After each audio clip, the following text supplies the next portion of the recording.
it's your girl T, and I want to go ahead and shout out Kevin Duke. Kevin Duke sent me this crazy story, and once again, it's coming from messy ass Missouri. So what's going on now, messy Missouri, you ask? What's going on is that we have a 24-year-old man. His name is Michael Gordon. Basically, he had replied to a Craigslist ad. There's a teenager who's a 19-year-old college student. His name is Taylor Clark. He had a 2007 red Nissan that he had put up on Craigslist for sale. And so the 24-year-old man, Michael Gordon, ended up contacting him and saying that he wanted to meet with him to buy the car. So they agreed to meet at Michael's job so that way they could do a little test drive and everything else. But what ends up happening is that once Michael gets in the car with Taylor, he ends up killing him, discarding his body in the woods, and then going back to work as if nothing happened. This whole situation is just truly disturbing. I want you guys to check out this news clip, and I'm going to come back with the rest of my conversation. Into the death of an SIUE student. Police say he was killed by a man he met on Craigslist. Our Casey Nolan also has more about the man police say did it. He is live in Hazelwood. And even though the major case squad arrested a man last night, they're still trying to piece together some answers to some questions that remain, including whether or not the suspect's previous car holds any clues. Now, last night, the major case squad arrested 24-year-old Michael Gordon for the murder of 19-year-old Taylor Clark. They say Clark was selling his car on Craigslist, met Gordon at a Hazelwood trucking school where Gordon worked as a recruiter so Gordon could test drive it on his lunch break. Instead, they say a witness saw Gordon get in the car with Clark and ride down to a wooded area behind the trucking school and then come back with the car, but without Clark. Police say he murdered Clark near those woods and covered him with dirt and leaves. They also confirm Gordon used to drive the same model of car as Clark was selling until last month when it was repossessed. They won't talk about a motive, but they say they are looking into that. They're also looking at the suspect's most recent vehicle for possible clues. A BMW they found today in St. Louis City. They have yet to find, they tell us, the alleged murder weapon. Investigators here and in Illinois tell us these two men did not know each other prior to meeting on Craigslist. In fact, they described Taylor Clark as, quote, a good citizen who was just trying to sell his car.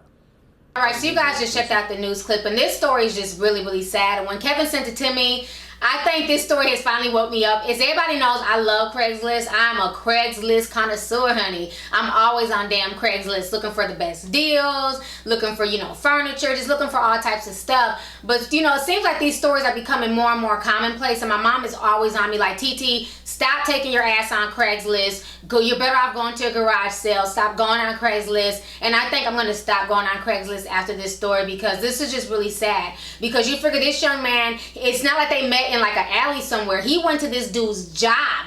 You know what I'm saying? How bold is he to invite somebody to his job to test drive a car? You can't be any more safer than going to somebody's job. It's not like he worked at a funeral home. This dude worked at a plant. So there's all types of cameras, there's security there. So he meets him at his job only to get killed on this man's lunch break. And then for the man to kill him, throw him in the woods, and then go back to work as if nothing happened. This man is a straight up psychopath. And I feel really bad for this young college student. He had his whole life ahead of him, and he done lost his life over what? Because he's trying to sell his car to make money to, pay for college tuition and books and whatever else. I mean, this is just really sick. Craigslist was such a good thing. It was a good way for folks to meet and mingle and get to know each other. But then we had the Craigslist killer who was killing women. He turned into a serial killer. He was killing all types of women who had ads on Craigslist. And then now you have folks who are killing people who are selling things on Craigslist. So, I mean, this is just really, really insane. So I just want to say this. If you do feel the need to go on Craigslist, if you do feel the need to sell your items on Craigslist, I would just say go to a police department. I would say if you want to sell your car, if you want to sell something like that, meet up in a mutual location, go to a police department and have him test drive the car in the, in the police parking lot or something,